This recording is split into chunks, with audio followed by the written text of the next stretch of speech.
Next 9 news देख रहे हैं आप। मैं हूं आपके साथ प्रांशु राठौर। लोकसभा चुनाव के पहले और दूसरे चरण के लिए मतदान की प्रक्रिया संपन्न हो चुकी है और अब 7 मई के दिन तीसरे चरण के लिए वोटिंग होने जा रही है। ऐसे में देखा जा रहा है कि जैसे जैसे इन चुनाव की तारीख नजदीक आ रही है, वैसे वैसे ही नेताओं के तूफानी दौरे राज्य में बढ़ते हुए दिखाई दे रहे हैं। बात की जाए यहाँ पर लोकसभा चुनाव के लिए चौथे चरण के मतदान के बारे में। इन चौथे चरण में मतदान होंगे एक अहम सीट जो हॉट सीट है बिहार की सियासत में, समस्तीपुर। आपको जानकारी दे दें कि बिहार की 40 सीटों में से 9 सीटों पर मतदान अब तक हो चुके हैं, लेकिन इस बीच देखा जा रहा है कि किस तरह से बाकी की बची हुई सीटों पर इंडिया अलायंस के साथ साथ एनडीए अलायंस की तरफ से किस तरह से चुनावी प्रचार जोरों शोरों से किए जा रहे हैं। आपको जानकारी दे दें कि लोक जनशक्ति पार्टी के मुखिया चिराग पासवान अब बिहार के उप मुख्यमंत्री सम्राट चौधरी के साथ मिलकर किस तरह से ताल ठोकते हुए नजर आएंगे समस्तीपुर सीट पर। दरअसल जेडीयू से नीतीश कुमार की सरकार में जो मंत्री हैं अशोक चौधरी, उनकी बेटी जो हैं यहां पर शांभवी चौधरी, उन्हें टिकट दिया गया है चिराग पासवान की तरफ से समस्तीपुर सीट से।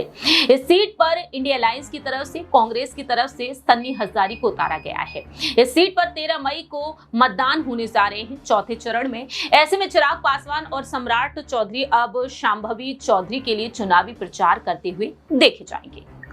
जी हाँ, मिली रिपोर्ट्स के मुताबिक सामने आया है कि अब जल्द ही शांभवी चौधरी के लिए चिराग पासवान और सम्राट चौधरी मैदान में उतरते हुए देखे जाएंगे। उनके लिए चुनावी प्रचार जोरों शोरों से अब वह करते हुए नजर आ सकते हैं। आपको जानकारी दे दें कि शांभवी ने सोमवार को समस्तीपुर लोकसभा के कुरुश्वर स्थान विधानसभा के विभिन्न गांव में सघन जनसंपर्क अभियान चलाया और एनडीए के पक्ष में हेलीकॉप्टर निशान पर वोट लगाने की उन्होंने अपील की है।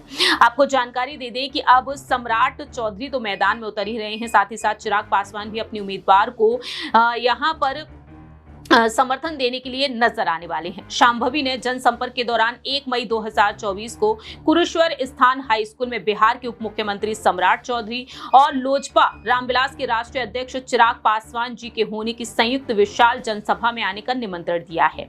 ऐसे में देखा जाए तो पार्टी के अन्य कार्यकर्ता भी यहां पर मौजूद रहेंगे।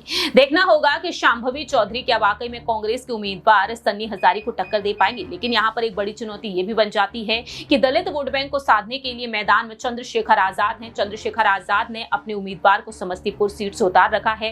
ब्रजेश कुमार को उन्होंने टिकट दिया है और ऐसे में जल्द से जल्द चंद्रशेखर आजाद भी बिहार की इन सीटों पर चुनावी प्रचार करते हुए देखे जा सकते हैं। देखते हैं कि आखिरकार यहां पर शांभवी चौधरी जीत हासिल कर पाती हैं या फिर नहीं। फिलहाल इस खास रिपोर्ट में इतना ही। बाकी के तमाम अपडेट्स के लिए देखते रहिए नेक्स्ट 9 न्यूज।